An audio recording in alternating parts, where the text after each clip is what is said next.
Showtime! Da rutscht er. Und da hinten steht er wieder auf beiden Beinen, meine sehr verehrten Damen und Herren, liebe Zuschauer. Ich würde sagen, ein Applaus für unseren Star, Sergeant Hellfire. Und unseren Konzentration, Stefan.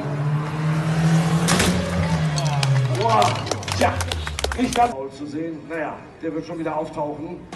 Unser DJ nimmt Anlauf über die Rampe.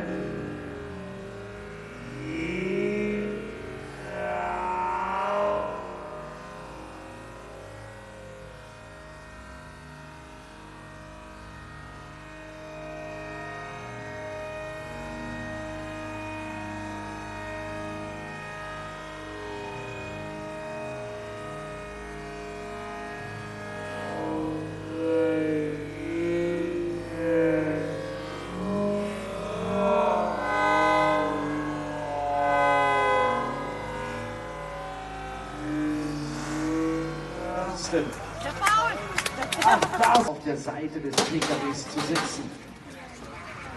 Balance halten. Jetzt nicht viel bewegen, Stefan. Langsam heraus. Und da sitzt er schon auf der Seite des PKWs.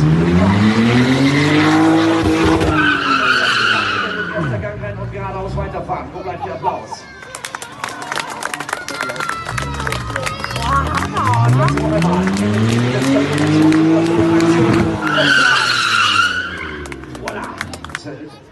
Das Schwierige allerdings ist die Kurve. In der Kurve gerät er so sehr in Schräglage, dass er zu schnell zur Innenseite umfallen könnte. Und das wäre natürlich das sofortige Aus einer Fahrt und abheben. Oh, wow, wow, wow, wow, wow. Haha. Was ist los? Es geht. Alles ist wieder startklar. Steht alles. Startfrei. Ready, steady, go, boy.